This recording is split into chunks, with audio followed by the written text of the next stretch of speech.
Queremos unas fuerzas armadas fuertes y poderosas, e idealmente no tener que utilizarlas. Ya saben, durante años no tuvimos guerras. No tuvimos guerras, salvo que derrotamos al ISIS. Derrotamos al ISIS en tiempo récord, pero no tuvimos guerras. Decían, él va a empezar una guerra. No voy a empezar una guerra.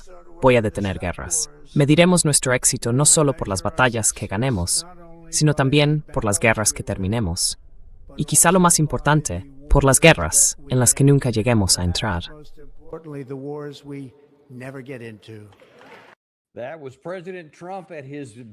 Ese era el presidente Trump en su discurso de victoria de noviembre y después en su toma de posesión de enero de 2025.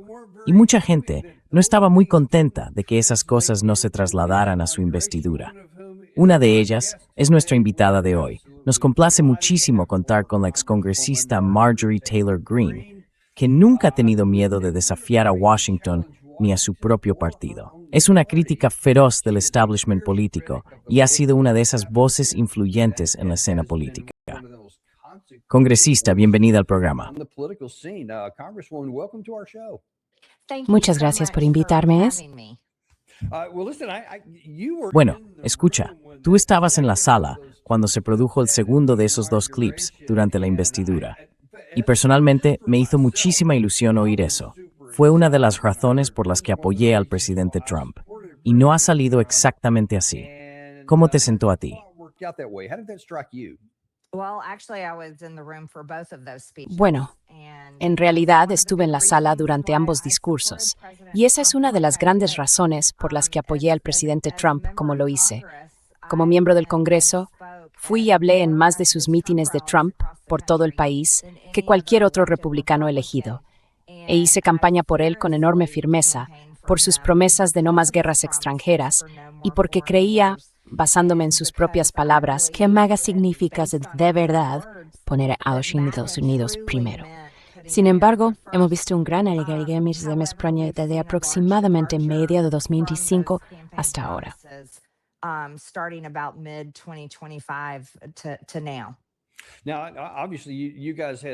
Ahora bien, obviamente, ustedes dos tenían una relación bastante estrecha y hablaban todo el tiempo antes de su ruptura definitiva.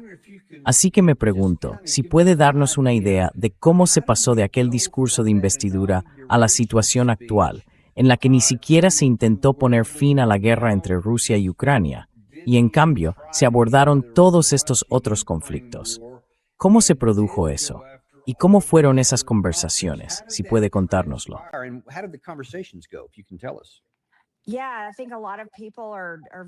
Sí, creo que mucha gente está muy confundida precisamente con esto.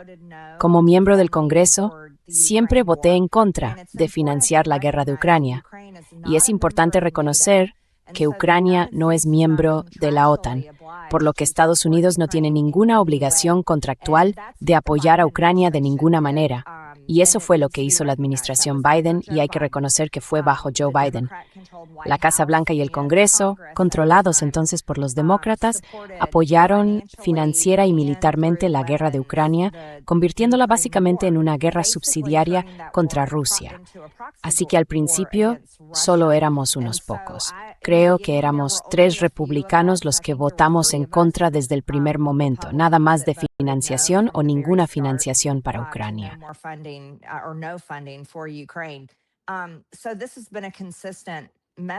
Este ha sido un mensaje constante por mi parte. Así que cuando el presidente Trump asumió el cargo, bueno, yo estaba encantada. Creo que, Dios mío, todo el país estaba muy ilusionado con un cambio así, después de un gobierno controlado por los demócratas, con fronteras completamente abiertas, nuestro país fue invadido, la agenda trans sobre los niños y las mujeres nos la impusieron a la fuerza. Estábamos devastados, intentando recuperarnos de los confinamientos por la COVID y de las vacunas obligatorias. Y el país llevaba tiempo tambaleándose por estas cuestiones. Fue muy emocionante que el presidente Trump llegara al cargo y que yo hubiera desempeñado un papel tan importante para que llegara allí. Y bueno, fue en junio de 2025 cuando bombardeó Irán por primera vez. Me quedé en shock. Recuerdo que en aquel momento hablé con muy pocas personas.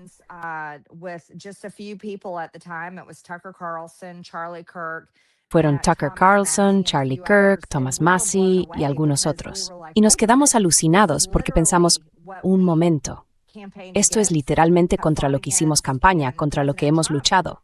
Y el presidente Trump había prometido que no habría más guerras extranjeras. Y bueno, lo escuchasteis en sus propias palabras en esos dos discursos. Pero fue ver su cambio, de ir a servir al pueblo estadounidense, tal y como había hecho campaña mientras estaba fuera del cargo, a que una vez se convirtió en presidente, su atención y su lealtad pasaran estrictamente a sus principales donantes. Una de ellas es Miriam Adelson, quien tiene doble nacionalidad, estadounidense e israelí.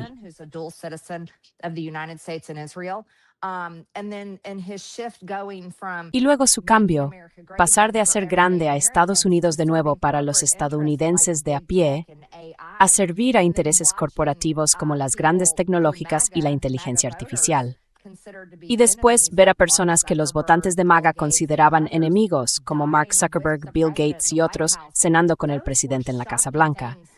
Fueron cosas impactantes de ver. Para mí es así. Yo no apoyo a un hombre ni le sirvo como si fuera Dios. Apoyé al presidente Trump por las políticas que dijo y prometió que llevaría a su presidencia. Pero cuando esas políticas cambiaron literalmente hacia lo opuesto de lo que defendió en campaña y prometió, fue algo que ya no podía seguir apoyando. Y nuestra gran ruptura se produjo cuando yo estaba luchando por publicar los archivos de Epstein. Y él literalmente estaba luchando contra mí, contra Thomas Massie, Nancy Mace y Lauren Boebert.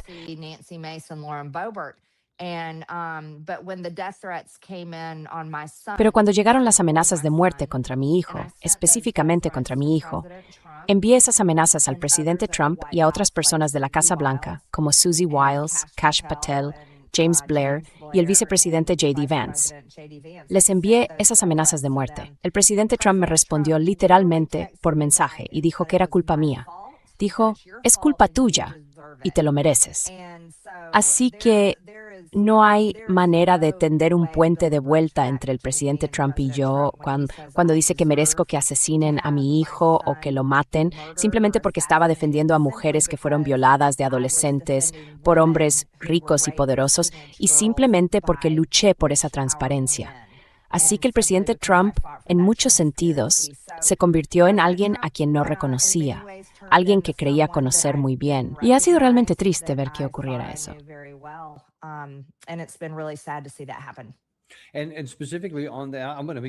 Y específicamente sobre eso, voy a llegar al tema Epstein. Espero que podamos tener algo de tiempo al final.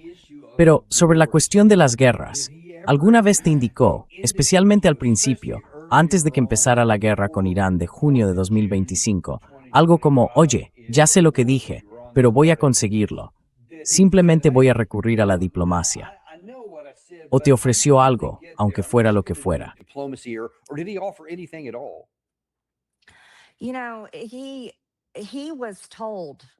Como sabe, Tulsi Gabbard y algunas otras personas dentro de la administración le informaron con total veracidad de que Irán no estaba ni de lejos cerca de tener un arma nuclear. En aquel momento se lo dijeron.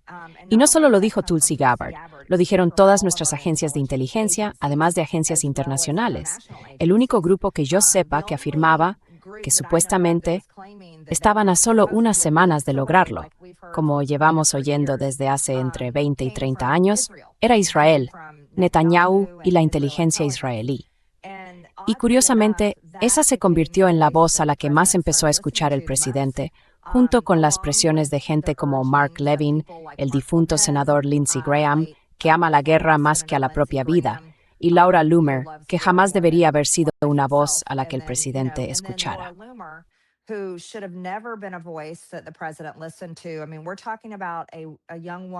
Quiero decir, estamos hablando de una joven que, según se informa, ha perdido incluso el derecho a poseer un arma debido a su inestabilidad mental y a una enfermedad mental.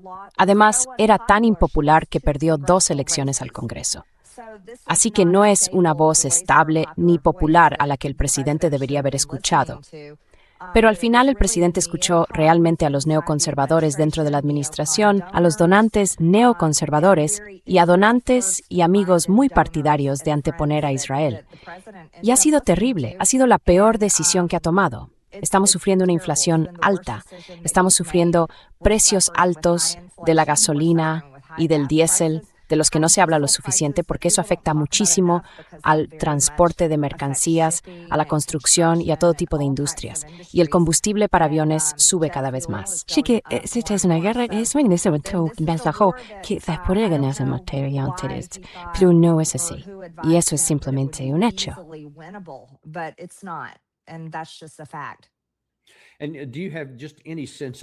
¿Y tiene usted alguna idea de por qué? Entiendo todas esas presiones, especialmente todo ese dinero, pero allí hay muchos. También hay otro dinero implicado en ese entorno. Y hay muchos partidarios de Estados Unidos primero, siendo usted uno de los más visibles. Pero hay bastantes de ellos allí. ¿Tiene alguna idea de por qué él se inclinó hacia la gente de Israel primero, en detrimento de la gente de Estados Unidos primero, que también tenía dinero?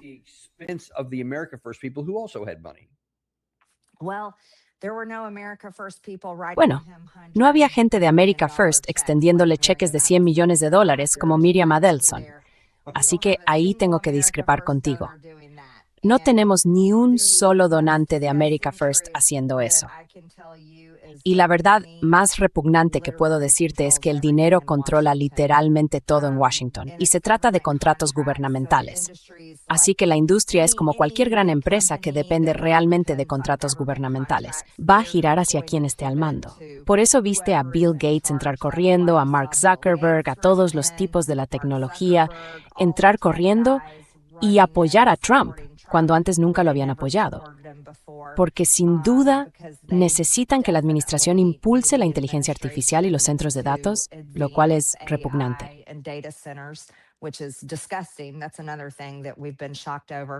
Eso es otra cosa que nos ha dejado impactados. Pero también se trata de cualquier tipo de contrato público. Elon Musk era alguien en quien realmente tenía muchas esperanzas, pero ha dado un giro y se ha alineado por completo con Trump y el Partido Republicano. Ya no se pronuncia sobre los grandes temas sobre los que antes hablaba, como Doge. Quiero decir, estamos hablando de despilfarro, fraude y abuso. Se deshicieron por completo de Doge, que a mí me parecía fantástico. Por eso presubcomité de supervisión de Doge. Pero lo que manda son los contratos públicos y los grandes donantes cuyas siempre se atienden y cuyas peticiones siempre se cumplen.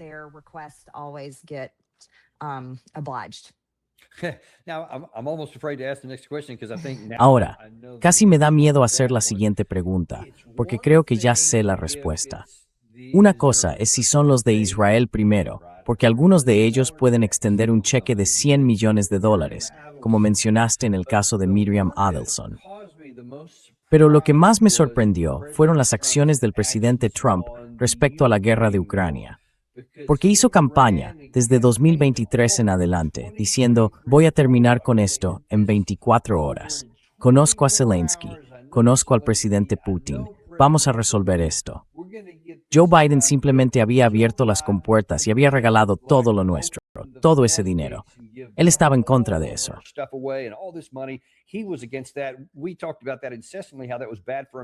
Hablamos de eso sin parar, de cómo eso era malo para Estados Unidos.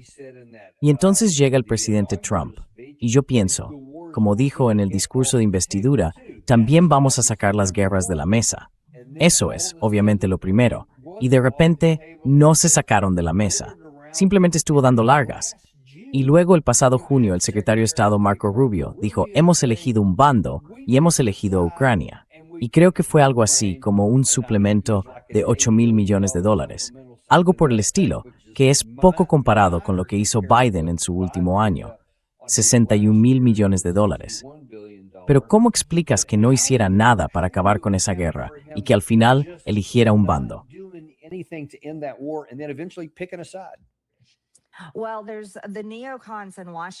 Bueno, están los neoconservadores en Washington, y diría que en ambos lados del pasillo republicanos y demócratas apoyan abrumadoramente a Ucrania. Como miembro del Congreso, me quedé impactada.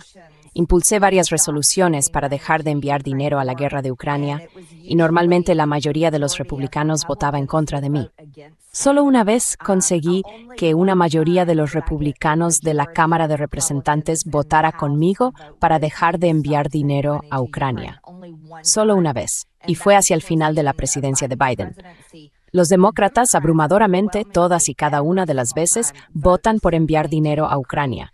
Así que en Washington, D.C. existe una enorme estructura de apoyo, pero también está el complejo militar industrial. Hay algo que la gente realmente no entiende. Ucrania es básicamente pro para todo tipo de armas nuevas.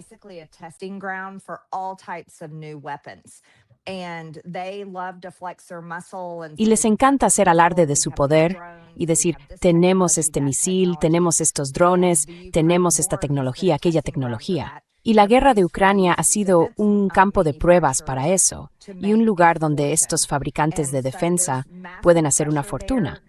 Así que hay una presión enorme para seguir apoyando la guerra de Ucrania, que creo que es de lo más, y es tan malvado por la increíble cantidad de hombres ucranianos y hombres rusos que han sido pasados, básicamente por una trituradora en las líneas del frente de esa guerra, y por los reclutamientos forzosos de los que se ven videos en los que hombres ucranianos son secuestrados de las calles, se los llevan y los lanzan a las líneas del frente.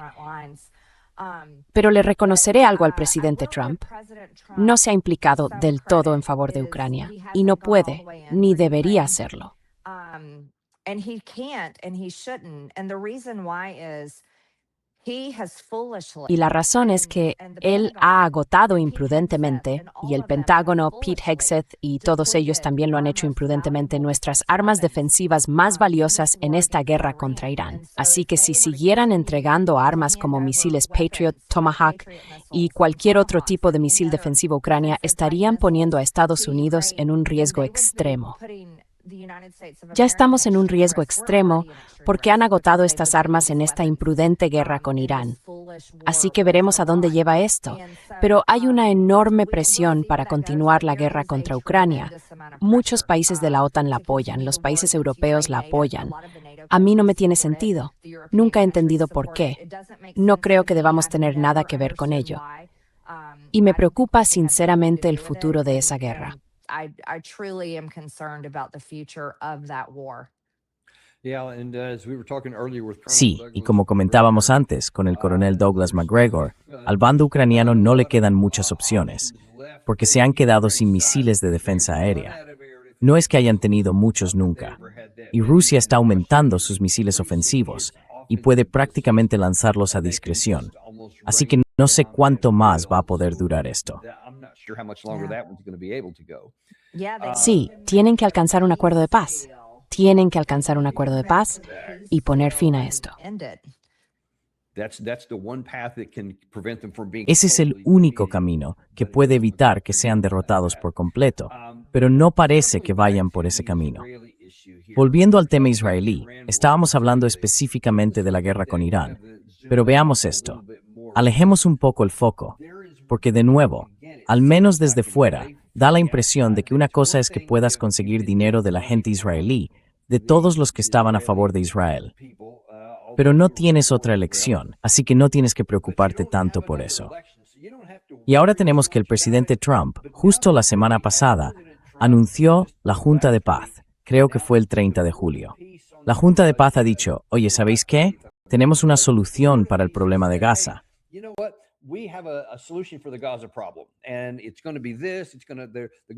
Y va a ser así, se van a desarmar, Israel se va a retirar, etc. Y entonces Benjamin Netanyahu, unos días después, dice sí, sobre eso. Dice que enviamos de vuelta nuestros comentarios, ellos nos mandaron un borrador.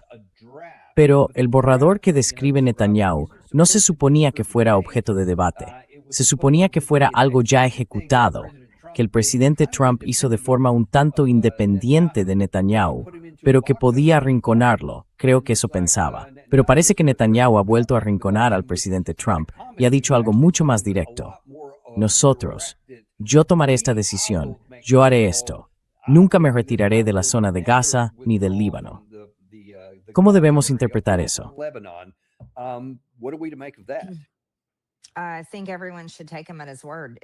Creo que todo el mundo debería tomarle la palabra. Israel no va a detenerse en Gaza ni en el Líbano. No van a ordenarles que se detengan y ellos se van a negar, que es claramente lo que están haciendo. Como cristiana, no puedo apoyar un genocidio. Simplemente no puedo en absoluto. El verano pasado investigué de verdad los hechos sobre Gaza. Y cuando supe cuántos niños estaban siendo despedazados por explosiones, recibiendo disparos de soldados de las Fuerzas de Defensa de Israel, y cómo personas inocentes que vivían en tiendas de campaña veían caer misiles sobre ellas y eran asesinadas, es algo que no puedo apoyar. El asesinato de cristianos en Gaza, de cristianos en el Líbano, está ocurriendo de verdad. Tengo que ser muy clara. No estoy en contra del pueblo judío, pero sí estoy muy en contra del gobierno israelí.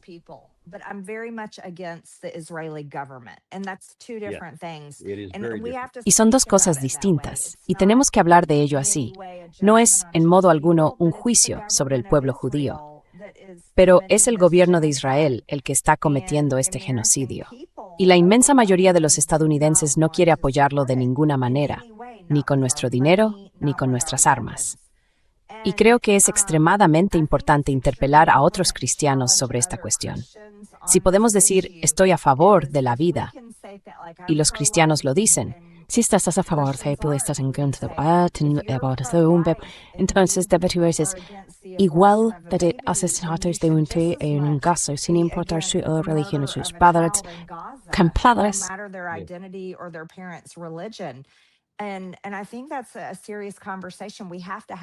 Y creo que esa es una conversación seria que tenemos que tener en este país. Porque la lealtad ciega a Israel, basada en lo que le dicen a la gente en estudios bíblicos o en la iglesia, sencillamente está mal. Y creo que, bueno, piénsenlo así. No hay ningún otro país en la tierra que envíe el dinero de sus impuestos a Estados Unidos.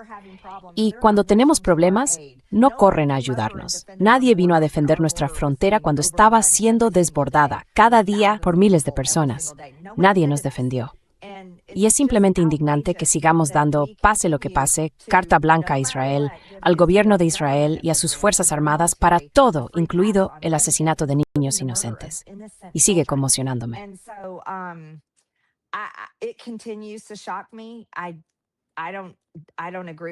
No estoy de acuerdo con eso ni lo más mínimo, pero eso no me convierte en alguien lleno de odio ni antisemita de ninguna manera. Simplemente estoy totalmente en contra de asesinar a personas inocentes y del genocidio. Y creo que la mayoría de los estadounidenses ha llegado a esa conclusión. Sorprendentemente, a los republicanos les está llevando más tiempo llegar ahí, pero no creo que conozcan los hechos. En Fox News, la gente que se alimenta exclusivamente de Fox News todo el día realmente no sabe la verdad de lo que está pasando, porque Fox News nunca va a mostrarla. Es una de las cadenas de televisión más pro-israelíes. Y, sinceramente, el problema también es que lo que al presidente Trump le encanta ver en televisión es Fox News. Así que se cree la basura que le están metiendo directamente por la pantalla y piensa que eso es lo que apoya a la gente, pero no es lo que apoya.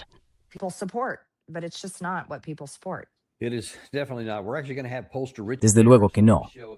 De hecho, esta tarde tendremos en el programa al experto en sondeos, Rich Baris, y hablaremos precisamente de eso. Así que tenemos muchas ganas de verlo a las 3 de esta tarde. Y siguiendo con este mismo tema, muy brevemente, ¿qué opina y qué puede contarnos sobre cómo avanzó esto dentro del Congreso? Creo que era la sección 219, la fusión de nuestras Fuerzas Armadas y creo que en la versión del Senado, de las comunidades de inteligencia.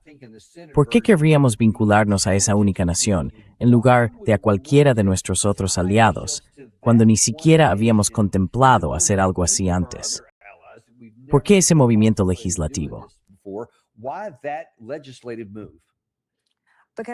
Porque el lobby de AIPAC es muy poderoso y no creo que los estadounidenses corrientes puedan llegar a comprenderlo de verdad.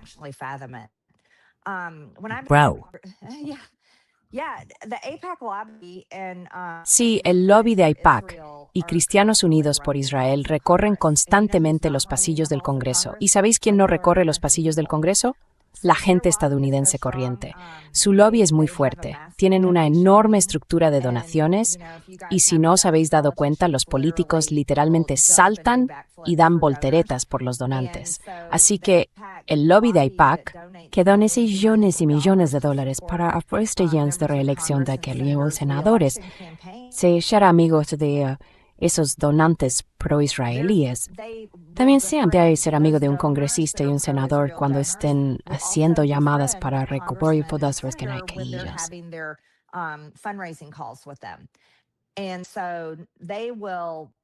Y así, te mandarán mensajes constantemente, te llamarán constantemente, irán a visitarte a Washington constantemente, te invitarán a cenar, te invitarán a comer y presionarán, presionarán y presionarán para imponer lo que quieren en nombre de Israel. Y sí, son ciudadanos estadounidenses, pero son ciudadanos estadounidenses pro-Israel ante todo.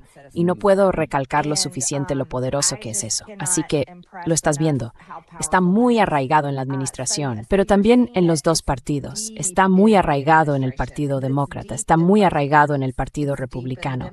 Y han construido esto durante décadas. Así que literalmente es uno de los grupos de presión más poderosos que existen. Y se aseguran de que la legislación esté ahí. A Netanyahu no le importa lo que Donald Trump le esté diciendo sobre Gaza. Y a Netanyahu no le importa ninguna amenaza de que no haya más dinero para Israel.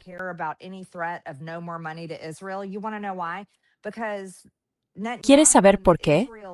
Porque Netanyahu y el gobierno israelí están obteniendo de Estados Unidos todo lo que quieren a través de la sección 219. Ya no necesitan 3.800 millones de dólares al año cuando su ejército queda vinculado automáticamente a la inteligencia militar estadounidense y a los contratos de armamento de Estados Unidos. Ya no nos necesitan. Por eso ves a Netanyahu salir y decir, es hora de recortar la financiación. Estoy de acuerdo. Tenemos que recortar la financiación. Está obteniendo todo lo que quiere con la sección 219. Creo que es completamente traicionero. Esa es mi opinión. Pero hay muchísima gente comprada y por eso gastaron millones, decenas de millones de dólares para derrotar a mi buen amigo Thomas Massie. Básicamente es uno de los últimos hombres que quedan en el Partido Republicano después de que yo me fuera, que no pudo ser comprado por el lobby de AIPAC.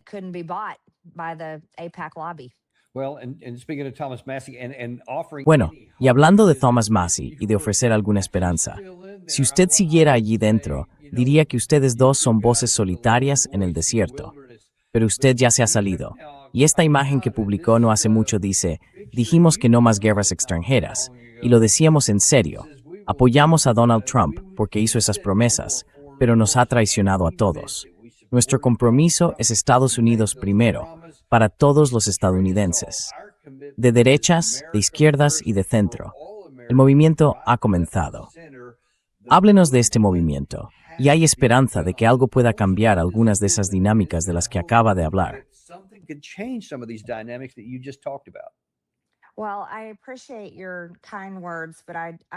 Bueno, agradezco tus amables palabras, pero tengo que decir algo que va a sonar bastante pesimista. Si hubiera habido esperanza, si hubiera podido seguir en el Congreso, me habría quedado en el Congreso. Lo habría hecho. Pero hacen falta 218 miembros del Congreso que voten sí a una ley para que salga adelante, y Thomas Massie y yo no somos suficientes. Y ciclo electoral tras ciclo electoral, muchas veces los buenos candidatos pierden en las primarias. Y gran parte de la razón es que Donald Trump respalda al candidato rhino o neoconservador. Y siento decirlo así, pero si hubiera habido esperanza de ganar de esa manera en el Congreso, me habría quedado y habría seguido luchando. Pero llegó a ser tan malo. Pero sí, creo que hay esperanza desde fuera, y voy a explicarlo porque estamos viendo el cambio, y vas a hablar con Rich Barris y él te va a dar las cifras.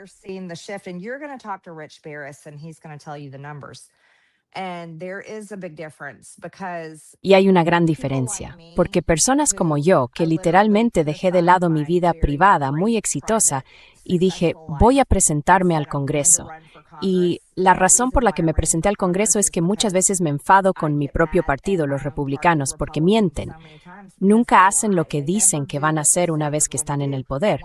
Y pensé que, como miembro del Congreso, Podría ayudar a exigirles responsabilidades y presionarlos para que hicieran lo que prometieron a sus votantes. Pero no puedes cambiarlos.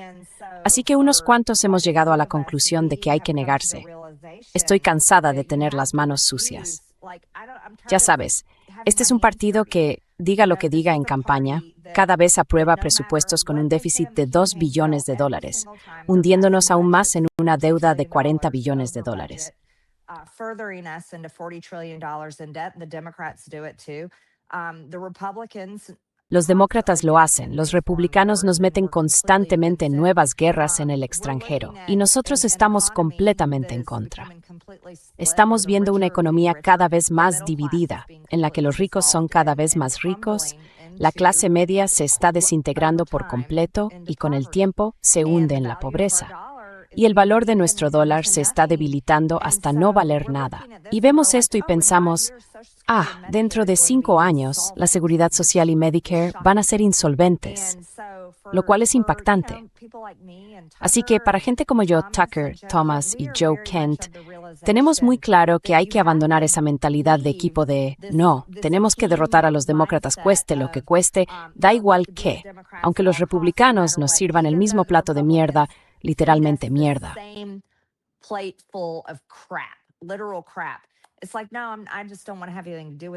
Es como decir, no, simplemente ya no quiero tener nada que ver con eso.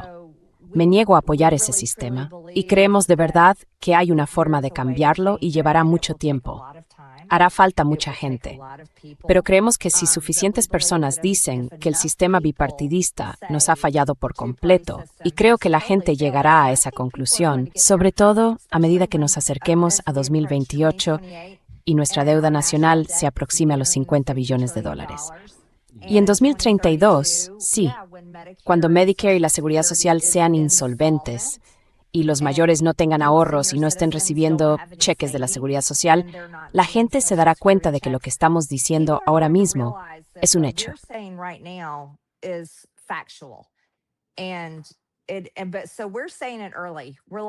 Por eso lo decimos desde el principio. Decimos, deja de apoyar este sistema bipartidista, porque da igual quién esté en el poder, obtenemos el mismo resultado y es horrible. Tenemos mucha esperanza, especialmente en las generaciones más jóvenes. Tengo mucha esperanza porque más de la mitad de la generación X es sin duda America First. Los millennials, aunque claramente se inclinan más a la izquierda, son más America First. Y la generación Z es America First a ultranza. Y es muy impresionante. Sabemos que fue élite tuturi. Solo va a ser el mensaje, pero la que va a estar en la meta.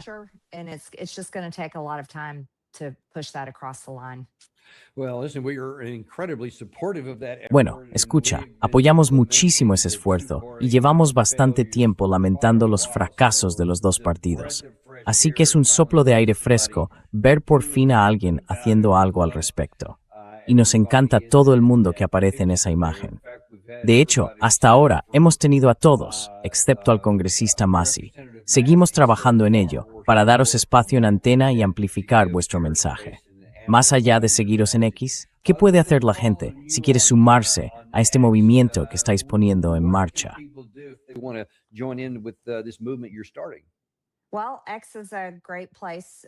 Bueno, X es un sitio estupendo para seguirme. También estoy en Instagram, Facebook, YouTube y ahora TikTok. Así que sí, seguid mis páginas y esperamos que más gente decida que el sistema bipartidista simplemente no funciona y ojalá llegue a verlo como nosotros, como vosotros habéis estado transmitiendo ese mensaje. Así que os lo agradezco mucho.